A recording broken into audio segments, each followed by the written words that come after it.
¿Qué onda, Alberto? ¿Cómo estás? Maestro, amigo. ¿Qué onda, Salvador? Bien, bien. Salvador. Sí. ¿Qué onda, chava? Eso. Chava para los compas.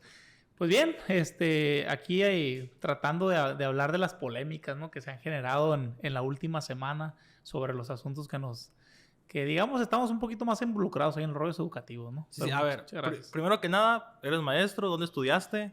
Sí, yo soy maestro de primaria, soy egresado de una escuela que está en Culiacán, se llama Escuela Normal de Sinaloa. Tengo 10 años aproximadamente de experiencia como maestro. El último ha sido como director, pero pues estamos empapados, ¿no? de los temas educativos. Uh-huh. ¿Actualmente estás estudiando algo? ¿Te estás Sí, actualizando? soy estudiante de doctorado en la Universidad Autónoma Indígena de México. Tengo la oportunidad de trabajar ahí también en algunas ocasiones, cuando me dan la oportunidad de desarrollarme ahí profesionalmente, al igual que en otra universidad, que es la UPES, la Universidad del Estado de Sinaloa, y ahí nos movemos de repente cuando hay chance. Ya, excelente, Alberto. Oye, a ver, ¿entramos en materia o qué? Sale. Pues primero que nada, yo pienso que estamos aquí por un tema que lo hablamos antes y vimos a ver cómo cuadrar para esta conversación, para este espacio. Y pues me comentaste algo de los libros de texto. Yo la verdad, o sea, miré 2 que 3 cosillas ahí, pero no estoy tan metido en el tema. ¿Qué escuchaste? A ver, mejor bien de lo que has escuchado, me pudieras preguntar. Escuché escuela comunista, o sea, México comunista, que no va a haber matemáticas en los nuevos libros de texto. Y que están como favoreciendo mucho al gobierno, pues que está en turno ahora aquí en México. Sí. Bueno, yo creo que para hacer un análisis de este asunto se tiene que tomar con calma, ¿no? Y partir desde otras perspectivas, porque no se puede hablar de los libros de texto como un fin en sí mismo, ¿no? El sistema educativo. El sistema educativo no son los libros de texto. Uh-huh. Los libros de texto son una herramienta que tienen los maestros para poder desempeñar su trabajo. Como cualquier otra herramienta que puede tener, como asistir a la biblioteca, como cualquier otro libro, como cualquier información que pueda encontrar en internet. El libro de texto no es el fin en sí mismo de la educación en México. Es una herramienta que tienen las y los docentes. Partimos de ahí. Lo importante que ahora hay que discutir es el sistema educativo, que digamos, a partir de ahí provienen los libros de textos, que sí cambian. Es un enfoque metodológico distinto al que le dan en esta ocasión. Te voy a poner un ejemplo. Bueno, antes de ello... Ajá. Primero que nada, pues tenemos una transición de libros de texto, una transición de modelo educativo. ¿O sí sigue siendo el mismo modelo educativo del 2017, que creo que es el último? Sí, no, es diferente. Y sí hay un enfoque metodológico, teórico, filosófico distinto. Uh-huh. Lo que hablan de las escuelas, de los libros de texto comunistas, bueno, habría que ver un libro común, habrá que ver un libro cubano, ¿no? Habrá que ver un libro de Vietnam, habrá que ver un libro de Corea del Norte para saber qué son esos libros comunistas. Y que además, por ejemplo, voy a hacer un paréntesis que en el asunto de la región aquí latinoamericana y caribeña, los cubanos hacen algo bien en temas educativos porque son el país que mejor obtiene resultados en los resultados educativos de los diferentes países de Latinoamérica y el Caribe, en evaluaciones que se elaboran en esta misma región, ¿no? Entonces algo harán bien en ese aspecto.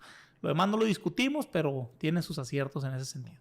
Entonces, los libros parten, ¿no?, de este nuevo enfoque que se le pretende dar a la escuela, que le llaman Nueva Escuela Mexicana, en donde se le dan valores distintos a la educación. Por ejemplo, se le da una importancia al asunto de la comunidad. Y tú debes de saber que la comunidad no es hablar de una comunidad rural o apartada de la ciudad, uh-huh, sino comunidad es el hecho de poder aprender en comunidad. Pues hay comunidades de aprendizaje, hay redes de aprendizaje que se dan en donde viven los niños. O sea, la escuela, uh-huh, es una comunidad, es un lugar donde se generan aprendizajes. La colonia es una comunidad en donde se dan diferentes relaciones que proporcionan elementos al niño para desarrollarse dentro de su entorno, ¿no? La familia lo es también. Entonces, en este sentido, se pretende dar en este nuevo enfoque metodológico, teórico, filosófico, ese mayor aporte al tema de la comunidad. Uh-huh. Entre valores humanistas, que haya mayor, por ejemplo, respeto, mayor responsabilidad, mayor honestidad, tratar de inculcar más ese aspecto. A eso se le invita hacia los maestros, ¿no?, dentro de este sistema educativo, y a los padres de familia.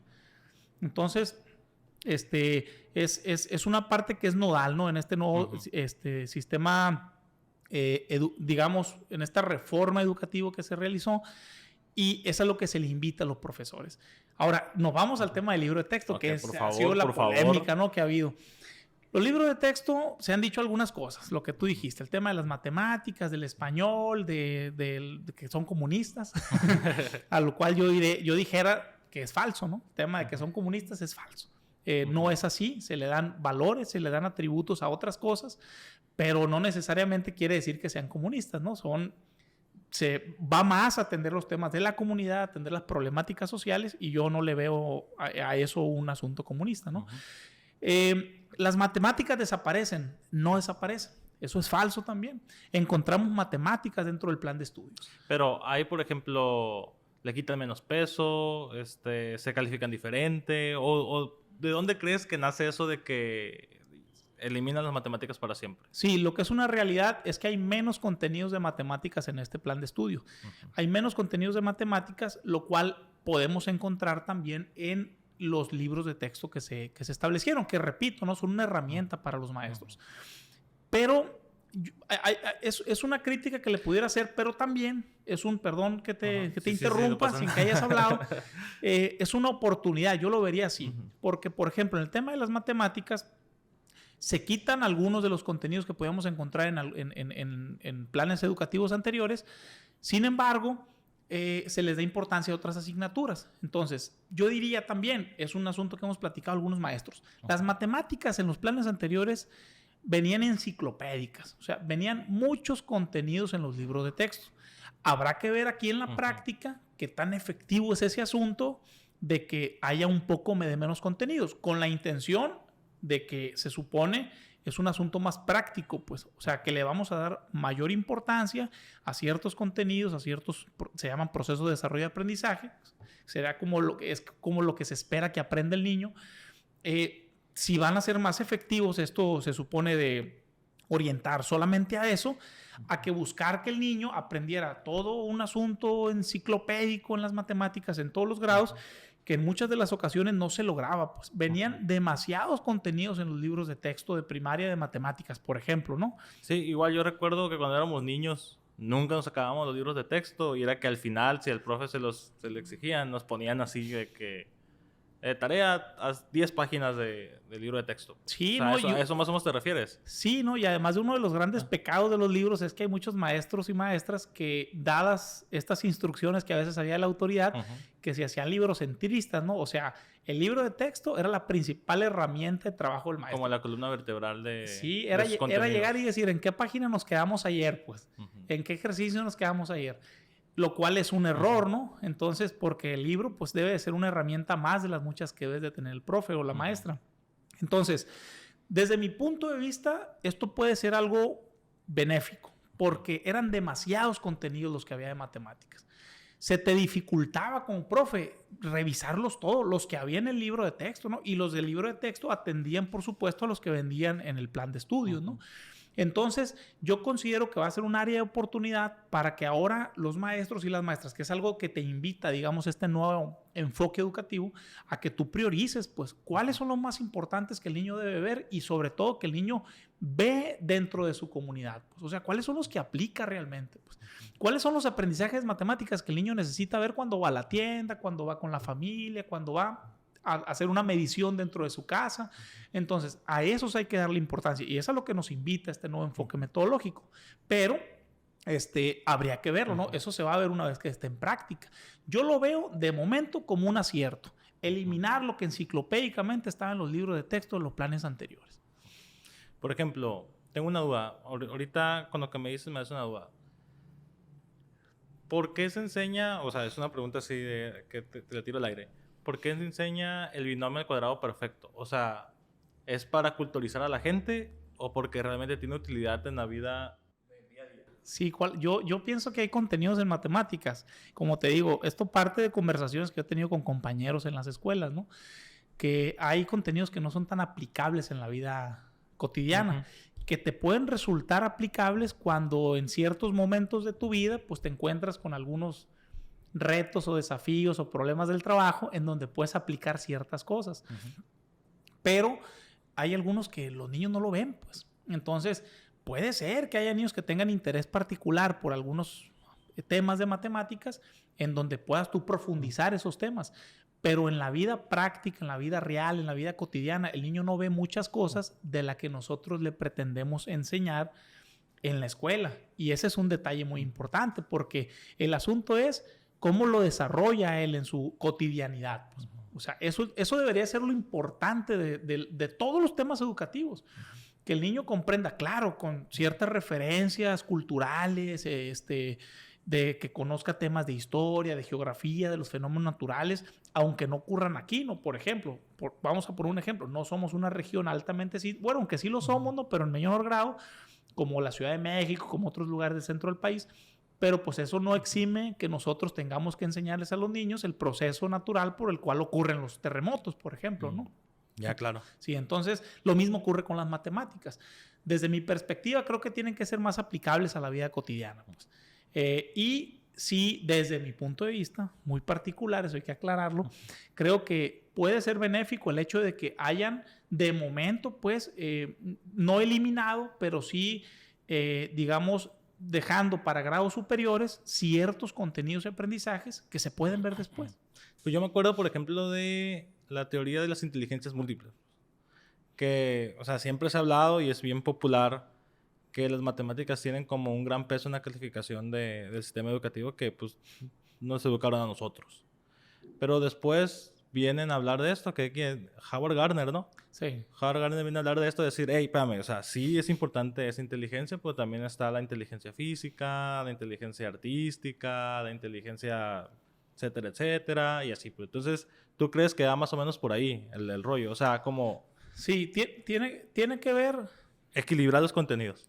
Equilibrar, integrarlos, ¿no? Fíjate, das un ejemplo que ahorita podemos tratarlo un poquito mejor, pero en el tema, regresando al tema de los libros de texto y el plan educativo. Antes el conocimiento, o bueno, los planes anteriores, no quiere decir que de facto de repente ya se vaya a concebir de forma diferente. El conocimiento, dicen los que construyeron este proceso educativo, que por cierto participaron maestras y maestras en un proceso inédito, ¿no? Hago ese paréntesis. Para la construcción de los libros de texto participaron maestros y maestras de todo el país en una convocatoria pública y abierta en la que se inscribieron y pues estuvieron participando en la construcción. Hay algunos detalles ahí, ¿no? Que se habla de que si pueden hablar sobre el proceso y demás. Desconozco si es real ese asunto, es lo que he escuchado en los medios, de que hay como una especie de cláusula de privacidad, ¿no? De hablar de ese tema, pero yo lo desconozco. Conozco maestros y maestras que son de aquí de la región, que son de aquí de Los Mochis y que participaron en la construcción de los libros de texto. Y que ellos ya nos decían, van a ser diferentes, van a venir integrados distintos. Entonces, regreso. El conocimiento antes, en la primaria, por ejemplo, estaba parcelado, ¿no? Te encontrabas tu libro de español, tu libro de matemáticas, tu libro de ciencias, en un sentido como si de repente le dijeras al niño, apaga el chip de matemáticas y prende el de español, ¿no? Sigue ciencias y sigue la hora de... Sí, de que ya mete tu libro de español, ahora saca el de matemáticas. Es correcto. Entonces, o vamos a ver temas de matemáticas, ¿no? Ahora la intención, y que hace algunos años se viene trabajando también en algunos modelos que se habían piloteado, digamos, es que el conocimiento se tiene que integrar. O sea, si tú vas a ver un tema, este nuevo sistema educativo te invita mucho a que problematices en la comunidad, que tú digas, a ver, y que es aquí de donde recogen, por ejemplo, temas de Freire, ¿no? Que tú dialogues con los niños en una educación dialógica, de ida y vuelta, y que los niños identifiquen las problemáticas que hay en las escuelas y que te digan, profe, bueno, vamos a ver por qué, no sé, hay tanta basura, ¿no? En la colonia. Entonces, a raíz de ahí, todo lo que tengas que ver de las asignaturas, que ahora ya no son asignaturas como tal, le llaman campos formativos, y ahí tú encuentras los aprendizajes que son de esas asignaturas, o sea, encuentras aprendizajes de matemáticas, de español, de ciencias y demás. Entonces, invitan a que tú de un problema que identificas en tu escuela o en tu comunidad, desarrolles tus planeaciones para que conozcan de ese problema. No sé, vamos a decir, por ejemplo, si es un tema de la basura y tiene que ver con realizar una carta o mandar un correo electrónico en cuarto, en quinto grado de primaria, bueno, pues vamos a mandárselo al alcalde de la ciudad para que nos apoye con el tema de la basura en la colonia. Entonces, con eso le darías, por ejemplo, a un contenido y lo relacionas con el problema que se está observando en la comunidad.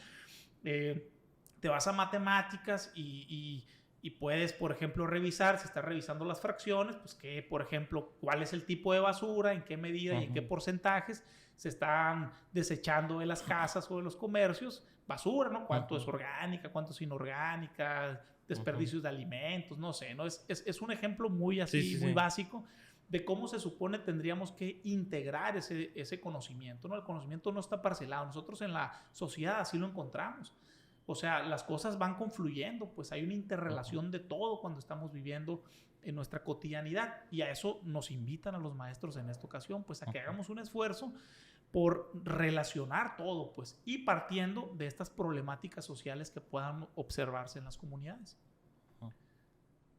Ok, no, o sea, me parece, por ejemplo, ya es como ubicar a los niños en un espacio y tener un contacto con algo y que ya lo relacionen, pues, o sea, utilizar todos los contenidos en su vida diaria, pues es básicamente lo que me está diciendo, ¿ah? Sí, es algo así, y que no es sencillo, bueno, va a ser un proceso que implique mucha creatividad de los maestros y de las maestras, claro, ¿no? Y de mucha comunicación con los niños y con los padres de familia, porque hay quienes pues están o estamos acostumbrados a trabajar de otra manera. Así voy a trabajar. Mi hora de español es de 8 a 8:50. Sí, de que hoy tráeme tales libros porque es lo que vamos a trabajar. Sí, es correcto. Y con un horario determinado en el que se revisaban de forma diferenciada las asignaturas.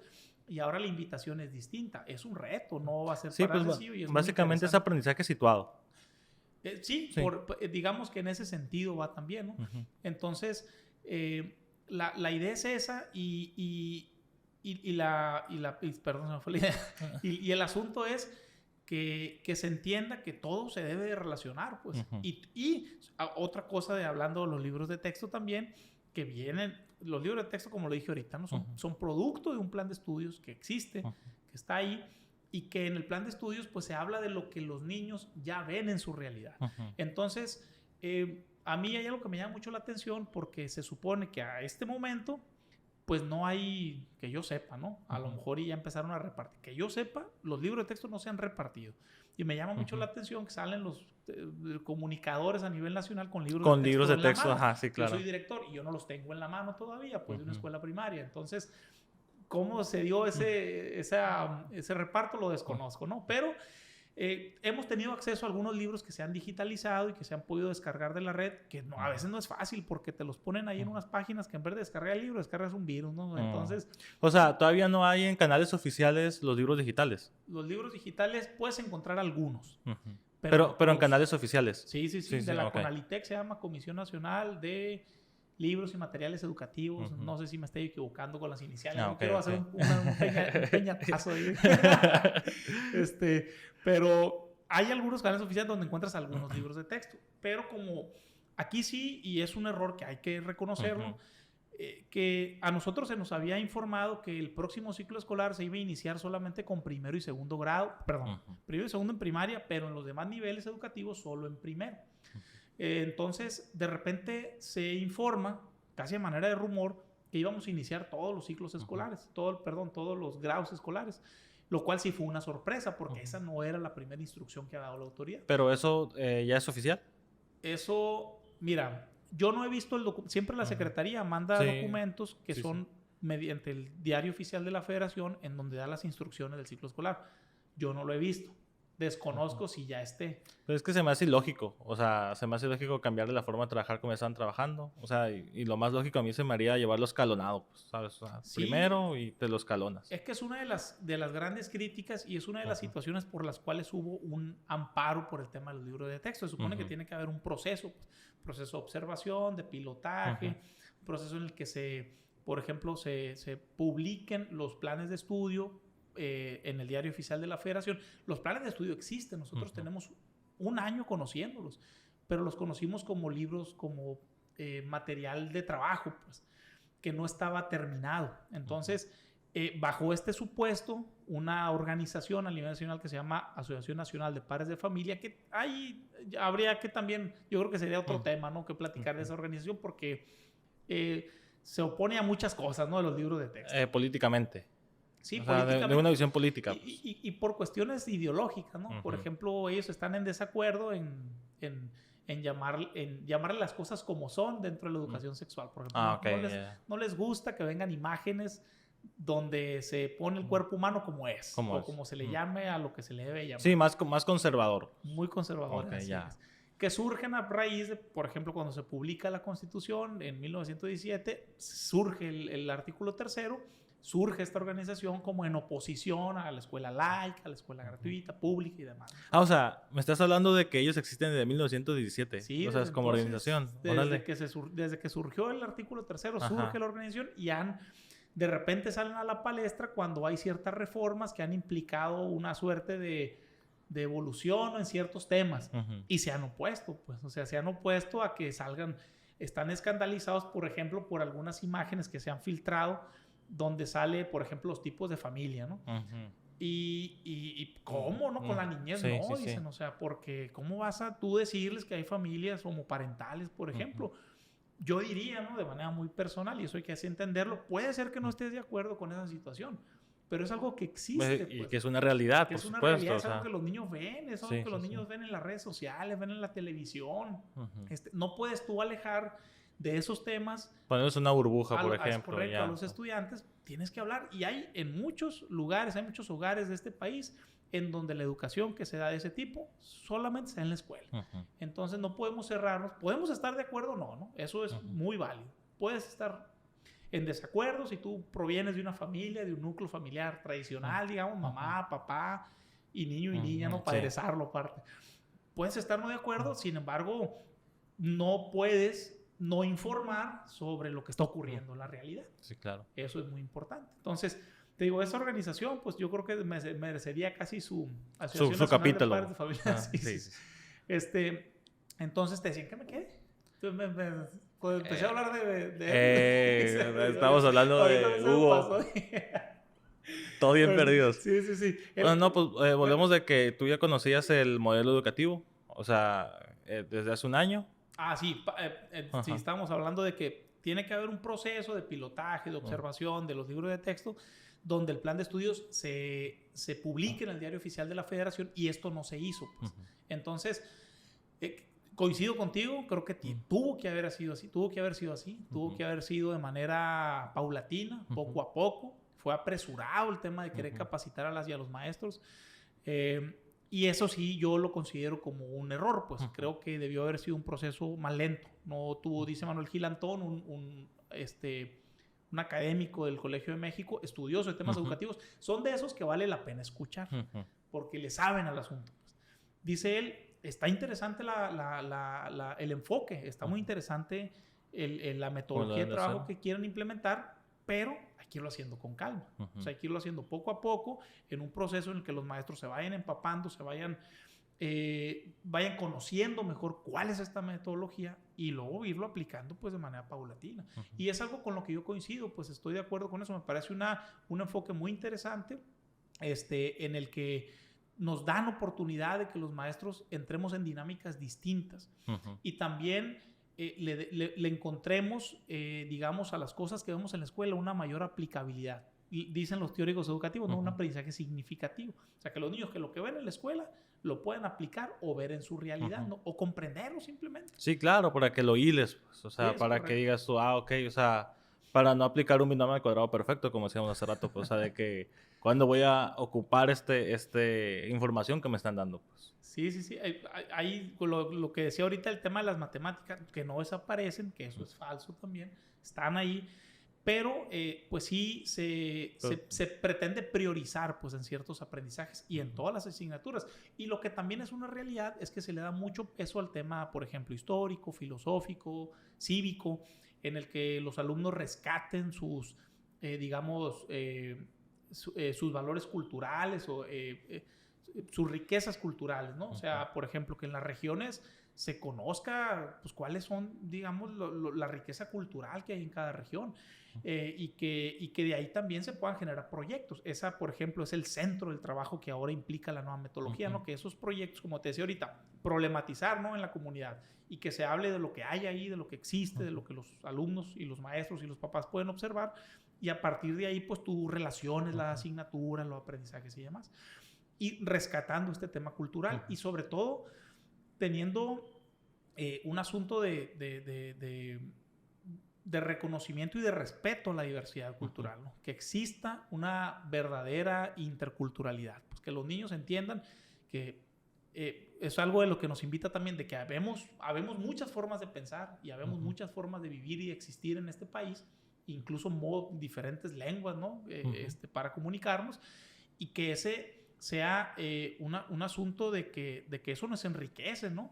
Y de que no hay por qué dividir entre unas y otras, y eso hasta lo pudiéramos aplicar hasta las tribus urbanas, ¿no? Entonces, pero que todo enriquece y todo tiene su forma de ver las cosas, su percepción, y a esto te invita, digamos, esta parte humanista, ¿no? De este nuevo plan de estudios en el que tú tengas que entender que tu forma de ser, tu forma de hablar, tu forma de expresarte, de vivir, no es la única forma existente en el país, o al menos en el espacio territorio en el que nosotros nos encontramos. Que hay otras formas de pensar y de ver y otras visiones de mundo, ¿no? Y otras lenguas, y eso hay que respetarlo y eso enriquece nuestra sociedad.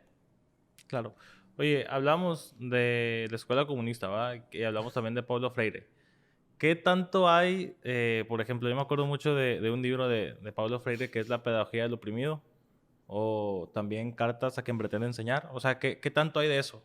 Sí, tiene otro libro muy interesante que también lo recomiendo, con esos dos que tú dijiste. Hay uno que se llama Educar para la Libertad. Si no, espero sí, cierto. estarme equivocando con el título del libro. Está muy interesante, hay que revisarlo. O La pedagogía de la libertad, algo así, no me acuerdo.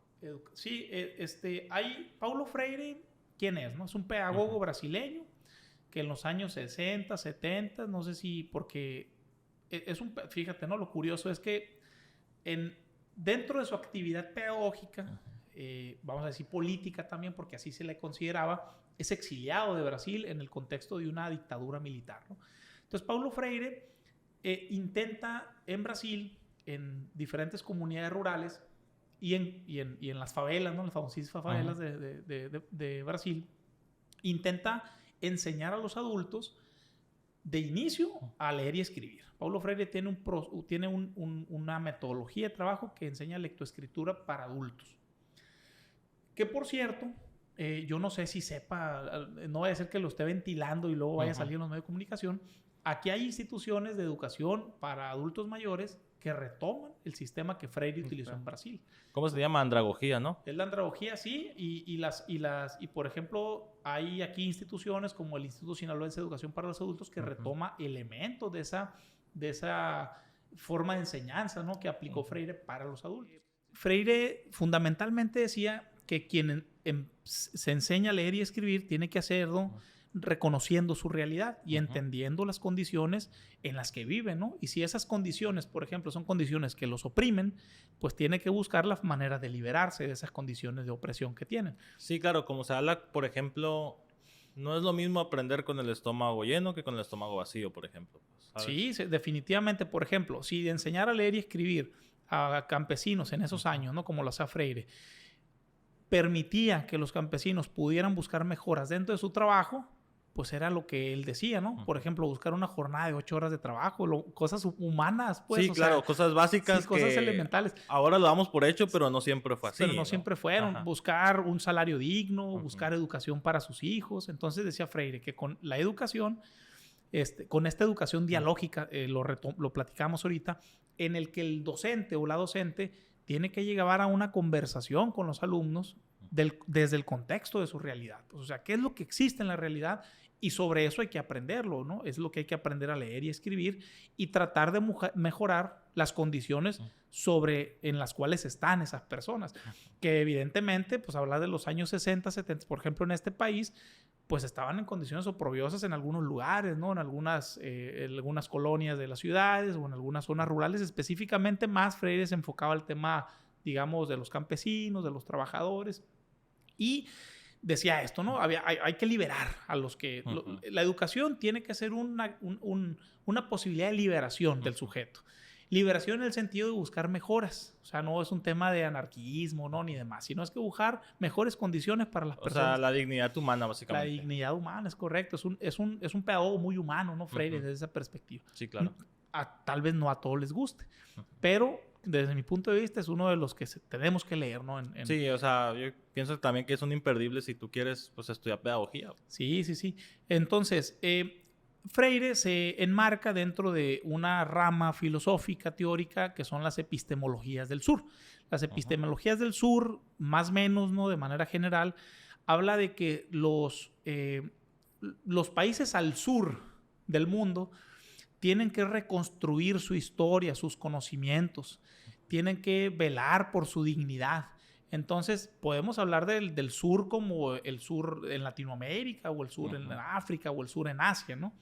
Al sur del planeta, porque históricamente, pues, ha habido una dominación o una mayor preponderancia de los países del norte, europeos. Oye, ¿no? Eso no me he dado cuenta, fíjate.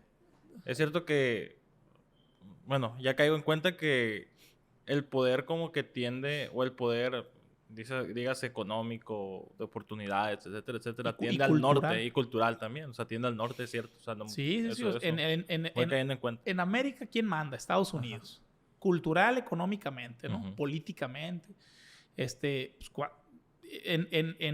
digamos, en el otro, en la parte de Europa, en la parte, bueno, de África. África tiene a Europa. ¿Quién lo han mandado históricamente? Los europeos, ¿no? Hubo un tiempo, o sea, el tema de la liberación de los países africanos es relativamente reciente, de los años 60, 70, o sea, tienen 50 años, 60 años siendo países independientes, porque el continente estaba dividido entre todas las potencias imperialistas de la época, ¿no? Bueno, y de Asia, digamos que no ocurre con de la misma forma, en un sentido así geográfico, ¿no? De territorio, pero pues tenían injerencia de los países europeos. Entonces, bueno, estas epistemologías del sur hablan sobre ese rescate, ¿no? Que tiene que haber de lo que se construye y de lo que hay en el sur global. O sea, si en Latinoamérica tenemos, por ejemplo, las culturas de los pueblos originarios, bueno, rescatemos las riquezas culturales de los pueblos originarios. Entonces, hacia eso también va el tema del plan de estudios, a que conozcamos mejor cuáles son esas riquezas culturales y esa diversidad cultural que hay en nuestro territorio, ¿no? Por ejemplo. Entonces, y rediseñar o resignificar ciertos patrones. Dice un académico, ¿no? Que se llama Enrique Dussel, habría que incluso presentar otro tipo de historia, porque la historia, como la tenemos contemplada en los libros de texto, o en los libros de texto que había, es una historia occidental. O sea, la historia enseñada es una historia que se enseña desde por ejemplo, desde Europa, desde Estados Unidos. Dice, por ejemplo... Desde ciertas perspectivas. Dice Enrique Dussel, la historia de las grandes civilizaciones que existieron aquí en el territorio que actualmente es México, dice, pareciera que no existe en ciertos momentos de la historia que se enseña en las primarias. O sea, ¿de dónde proviene la gente que se estableció en estos territorios? Y para eso, pues, él hace todo un recuento histórico de que somos más cercanos de los asiáticos que de los europeos, evidentemente, ¿no? Entonces, él habla que la historia en México parece que existió a partir de la llegada de los españoles, lo cual es falso, ¿no? No es así, pues sí, ya había miles de años de historia. Dice Enrique Dussel, incluso dice, hay que preguntarnos el tema de descubrimiento de América. Hay escuelas que siguen haciendo sus periódicos murales con el descubrimiento de América, cuando hay que resignificar esos patrones. Pues, ¿qué fue realmente? Sí, claro. O sea, ¿fue una convivencia armónica y sana de dos culturas que se encontraron? ¿O fue una situación de violencia, pues, que existió dentro de ese... O sea, y también como, ¿cuál es tu ego de decir que descubriste América? Pues América, pues la gente ya vivía aquí, o sea, ya existía, o sea, no lo descubriste, no lo inventaste, no nada, pues, o sea, tú solamente llegaste. Sí, ¿no? Con cierto poder militar, al parecer. Sí, y además, o sea, claro que había muchas cosas que se pudieran, digamos, criticar de la forma en la que existía en ese momento o ciertas comunidades que ya había, pero al final de cuentas lo que queda claro es que no fue una convivencia armónica entre las culturas que se encontraban, ¿no? Eso queda claro. Igual en otro momento pudiéramos ahondar en este tema. Entonces, hablan estos autores sobre reconocer estos aspectos que se pueden construir dentro de nuestras comunidades, dentro de nuestro territorio. Entonces, eso se retoma en el nuevo plan de estudios. O sea, el tema de las epistemologías de Zuller es entender que hay patrones culturales, que hay que resignificar ciertos elementos, que hay que entender que no todo lo que nosotros podemos observar, por ejemplo, en temas de publicidad, de redes sociales, de medios masivos de comunicación, podemos tener una visión parcial de las cosas. Y hay que tener la capacidad de poder entender de otra forma distinta eso que históricamente hemos estado aprendiendo. Por ejemplo, el tema del patrón estético, ¿no? De belleza. ¿Cómo es estéticamente, cómo es una mujer guapa, ¿no? Que se ve en los medios, que incluso yo he hecho el experimento, ¿no? Platicándolo con mi esposa, que pones en Google niño, así, ¿no? Niño de 5 años. ¿Y qué salen? Salen puros niños blancos, de ojos de color o sí, como una belleza ya, pues, básicamente posicionada por el norte, pues, por así decirlo. Es un patrón pues, estético. Pues, sí, o claro. sea, el blanco es un poco más asociado a la belleza, ¿no? Somos feos. O sea, somos humildes. Es un poco más asociado a la belleza, pues. Sí, sí. Entonces, pero ese al final de cuentas fue un patrón impuesto. Sí, claro.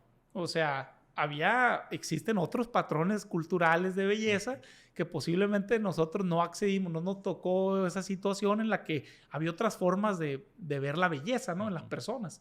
Entonces, y tenemos bien inculcado este patrón. Y no, hombre, yo digo que las redes sociales aparte se han encargado sí, claro, de maximizar eso. Súper maximizar. Yo pensé que las redes sociales iban a ser un contrapeso al asunto de los medios masivos de comunicación, en donde las novelas mirábamos gente así, con estas características, sí, claro, ¿no? O sea, que mirábamos como, hasta uno mismo dice, pues, ¿sabes? O sea, como de, tú solo te encasillas o nosotros que tenemos ahí cierto matiz de piel, o sea, como que nos encasillamos y es que a lo mejor si me compro unos tenis de marca, van a decir que son piratas, pues, por el mismo estigma que tenemos, pues, ¿sabes? Sí, ya ves que dice Tenoch Huerta, no sé si en alguna ocasión escuchaste, dice, los que, digamos, como yo, dice Tenoch Huerta, pues accedíamos a ciertos papeles nomás, o sea, a los villanos. Al de los villanos, sí, y al del malo, al del asaltante. Entonces, hay patrones culturales que se tienen que analizar, se tienen que reflexionar y se tienen que resignificar. Y este es uno de los asuntos que invita este nuevo modelo de estudio, que tiene sus cosas que criticarle, ¿no? Regresamos al tema de los libros de texto. Tiene errores conceptuales, errores de ortografía, que esto hay que señalarlo, ¿no? Siempre los libros de texto tienen errores. Siempre tienen errores ortográficos, por ejemplo, ¿no? O errores que pueden, por ejemplo, una vez salió un libro de texto donde salió una mano de 6 dedos, ¿no? Por ejemplo. Entonces, y eso causaba, yo escuchaba ayer la plática de una académica, Braga se apellida, creo, o no me acuerdo si me estoy equivocando el nombre, y ella decía, dice, no estaba mal, dice, hay personas que tienen 6 dedos, pues, en la mano, o sea, tampoco eso era un pecado. Sí. Podía, sin ningún problema, pero la gente se escandalizó porque, pues, o nos escandalizamos porque, pues, ¿cómo se le pueden pasar esos errores? Con esto quiere decir que en los libros siempre hay errores. Aquí se han maximizado el tema de los errores. O sea, se habla como si los libros carecieran de rigurosidad académica porque tienen errores. Pero los que conocemos de los temas educativos, los que estamos en el aula, los que hemos trabajado con esas herramientas, sabemos que siempre hay errores. Sí, siempre tienen detalles. Siempre tienen detalles. Entonces, eso no puede ser se tienen que decir, se tienen que reconocer porque pues, en dos sentidos, ¿no? La autoridad tiene que, digamos, solventar esos errores. Que ahí siempre sale una fe de ratas de los libros de texto donde nos dicen, aquí el error es este y la realidad es esto, ¿no? Y los maestros también los profes y las maestras tenemos que tener la capacidad de identificar esos errores y de resolverlos, ¿no? De solventarlos cuando lo estemos trabajando las herramientas de los libros de texto. Entonces, pero no puede ser el tema de la discusión pública. Pues, o sea, no puede hablarse de que los libros no sirven porque tienen esos errores. Sí, o sea, ya básicamente están buscando como cualquier detalle para desmeritar o quitarle el mérito pues, al trabajo que se ha hecho, pues, y a lo que se quiere implementar, más o menos. Sí. Definitivamente este asunto es un tema distinto a lo que se estaba trabajando. Implica sus críticas, tiene cosas que no se han hecho correctamente, tienes cosas muy positivas. Creo que durante el transcurso de los próximos años o el transcurso del próximo ciclo escolar, y espero yo, y creo, y ojalá que así sea, que se le dé seguimiento. Que se vaya mejorando, ¿no? En el transcurso. pero que se le dé seguimiento. México, uno de los grandes errores que tiene en política educativa es que cada administración que llega quiere poner su sello pues, educativo. Y eso da el traste en muchas ocasiones de años de trabajo que se tienen que poner un nuevo modelo educativo en el que se le da. Había un cierto seguimiento del año 2000 hacia acá, donde se estaba dando un cierto seguimiento al asunto del patrón de modelo educativo, muy orientado al tema de los grandes organismos internacionales o a las recomendaciones, ¿no?, que hacía la OCDE, el Banco Mundial y demás. Entonces, creo yo que este es un rompe paradigmas, es una invitación a un planteamiento distinto de la educación, a un proceso diferente, con sus errores que se tienen que mejorar, pero es una oportunidad, es una forma de tratar de hacer las cosas de manera diferente. Y que creo que los maestros podemos ganar en eso, ¿no? Podemos hacer, implica, ¿no?, creatividad de parte, implica esfuerzo. El trabajo docente, tú lo sabes, chavo, tú lo estudiaste también, pues no es un trabajo que es un asunto de improvisación, ¿no? Ni más, ¿no? Requiere de esfuerzo, de planeación, de documentarse. Sí, siempre estarse actualizando. Sí, y en este sentido es una invitación a tratar de mejorar las cosas con un sentido más humanista, con un sentido de mayor respeto, con un sentido de mayor diversidad cultural. Y creo que si se va aplicando poco a poco y se van mejorando estos desaciertos que sí hay, que en efecto, ¿no?, los libros tienen errores, el procedimiento tal vez jurídico, ¿no?, a lo mejor no se siguió de manera adecuada, no sé, todo esto se tiene que solventar y poco a poco pues irlo mejorando, ¿no? Pero yo creo que es una buena oportunidad de romper paradigmas que traíamos desde hace muchísimos años. Y, o sea, tú que estás ahorita en entornos escolares, ¿qué dicen tus compañeros? O sea, hablamos de que todos están hablando de eso. O sea, hablamos de que los medios están hablando de eso, hablamos de que pues la voz popular del pueblo está hablando de eso. Pero ¿qué dicen los maestros? O sea, más o menos, ¿qué te han dicho tus compañeros?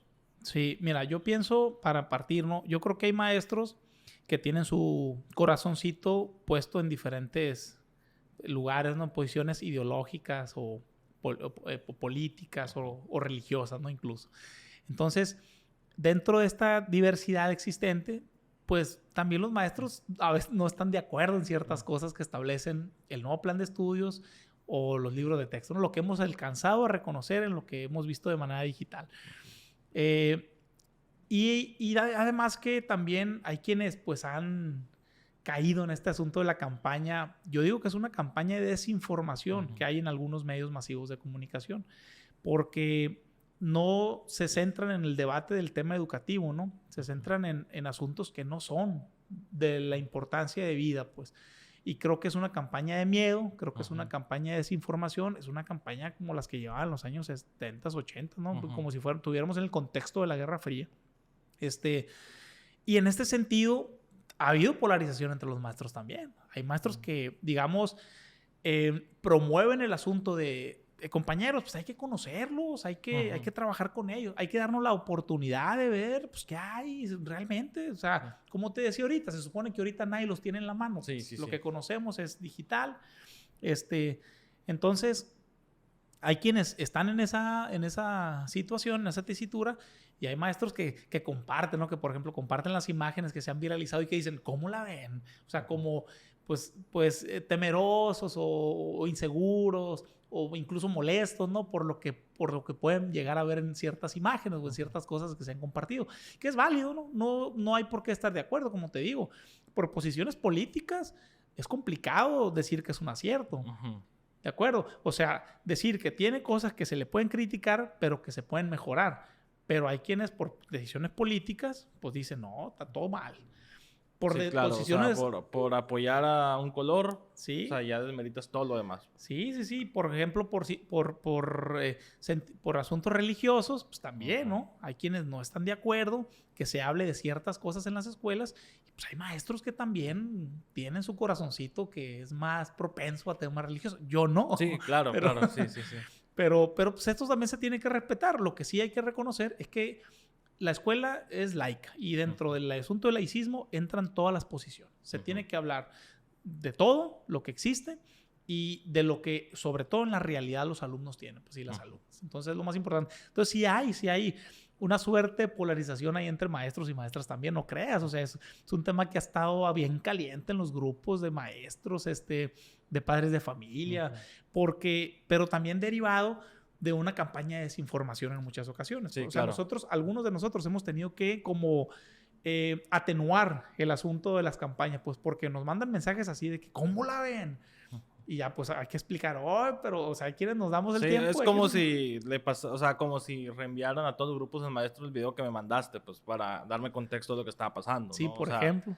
que está súper mega polarizado. Sí, es una campaña, yo digo, es una campaña de miedo, ¿no? Es como, en Cuba, por ejemplo, yo no sé si lo sigan haciendo, pero me tocó verlo en alguna ocasión en los videos, donde los niños, antes de iniciar clases, dicen, pioneros por el comunismo, seremos como el Che. Entonces, ¿En serio? sí, entonces, yo no sé si la gente, no sé si lo hayan Sí. visto, estaría bueno compartirlo también. Yo digo, la gente, pues, no sé, los medios hacen ver como si así fueran a hacer las cosas, pues, lo cual es falso, totalmente claro, falso. Claro. Entonces...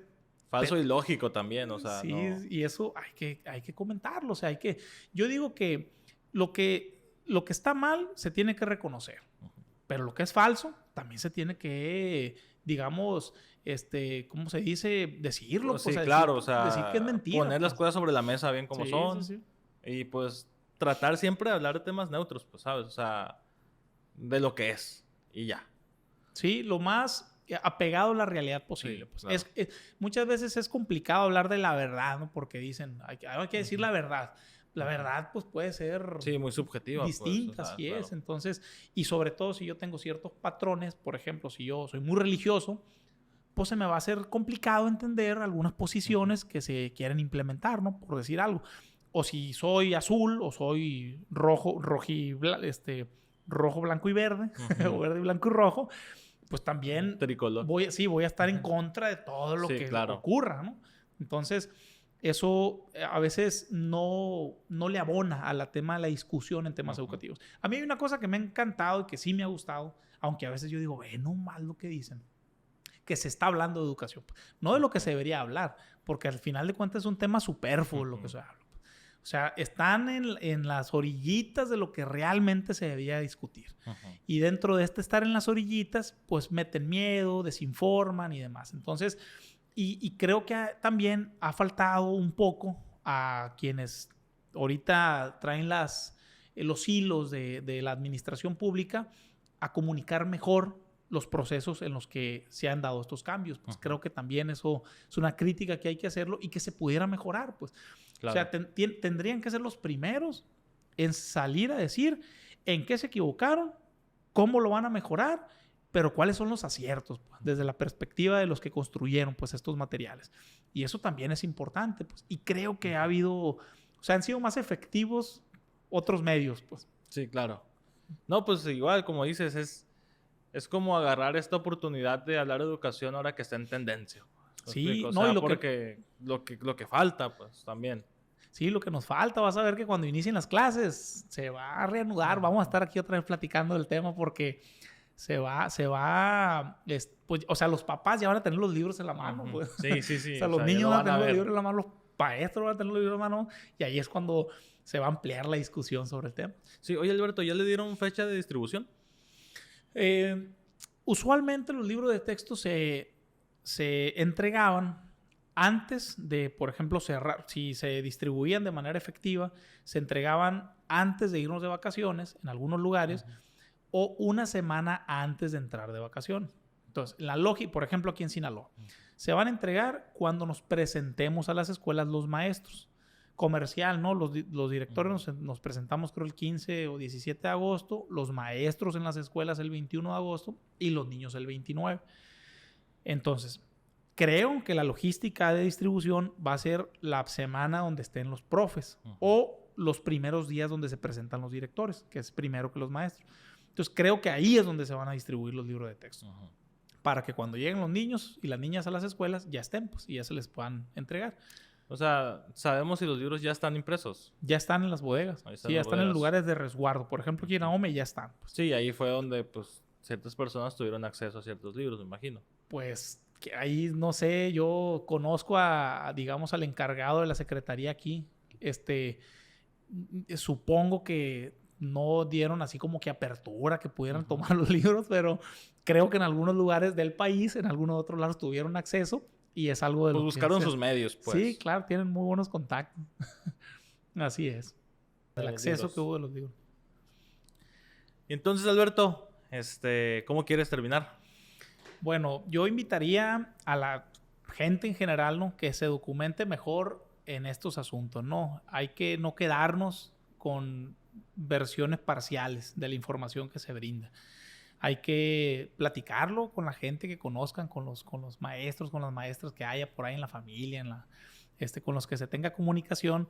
Y en el aspecto ya de lo que platicábamos del sistema, perdón, del plan de estudios, demás, de los libros de texto, hay que dejar algo bien en claro, no nomás para cerrar. El libro de texto es una herramienta que fue construida por académicos y por maestros de los diferentes niveles educativos.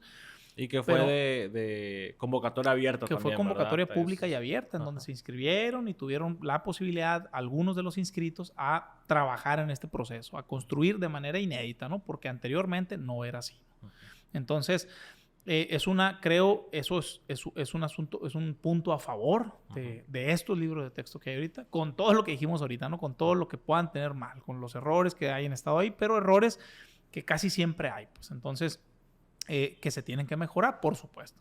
Entonces, darnos la oportunidad a los que estamos en este asunto de educativo, darnos la oportunidad de ver otras formas de trabajar, ¿no? De explorar con otras metodologías, de entender que estamos en una sociedad cambiante y que existen formas distintas de hacer las cosas y que no solamente nos podemos quedar con ciertos métodos, metodologías, teorías que a lo mejor implementamos en el pasado, pero que esta, digamos, resignificación de ciertos elementos pueden ser positivos, ¿no? Por supuesto, haciéndole siempre, dicen, por ejemplo, una de las cosas muy importantes en este plan de estudio, hablan del pensamiento crítico. Entonces, los primeros que tenemos que pensar críticamente somos los docentes, pues, y claro, los docentes. por supuesto. Entonces, desde esa perspectiva crítica, pues se tiene que ir construyendo poco a poco estas nuevas metodologías de trabajo. Entonces, con eso yo cerraría, ¿no? Que es darnos una oportunidad, es revisar que ojalá esto sea positivo a la larga y que no se alarmen por las diferentes notas y videos que han salido escandalizándonos sobre lo que platicábamos hace rato. Hay muchas cosas que son falsas, hay muchas cosas que las hacen para infundir desinformación, para meter miedo. Y la mejor forma de poder contrarrestar esa información, pues, es documentarse de otras fuentes, ¿no? De otras posibilidades que existen y que las tenemos a la mano, ¿no? Excelente, ¿no? Pues igual creo que estás por abrir un espacio tú. No sé si quieres hacer un poquito de eso, que Sí. más o menos ahí... Sí, bueno. Inéditamente el tema. Sí. Bueno, vamos a... O sea, igual, por si alguien quiere seguir más o menos con el tema, y ya después esperamos que para entonces ya tengamos donde ver. Cuando se sube este video, pues ya tengamos ahí donde poner un link ahí más o menos para que te sigan y pues profundicen más en el tema. Sí, vamos a hacer vamos a hacer la lucha, a ver cómo nos va. El esfuerzo de iniciar con este asunto, a ver cómo nos va, invitar en temas educativos, que es lo nuestro, que es lo mío, ¿no? Pero también con la posibilidad de hablar de diferentes temas. A mí me gusta mucho la política, los temas sindicales, el tema de la cultura, de la educación, y estaremos abordando temitas de ese tipo, ¿no? Y muchas gracias, Chava, por la invitación, y esperemos que llegue a la mayor cantidad de gente posible, ¿no? Hay que compartirlo, hay que difundir, claro que también. Sí, son perspectivas distintas de lo que está ahorita en la discusión pública, en la agenda. Entonces, pues muchas gracias por eso. No, Alberto, pues nada. Ya está. Entonces, vamos.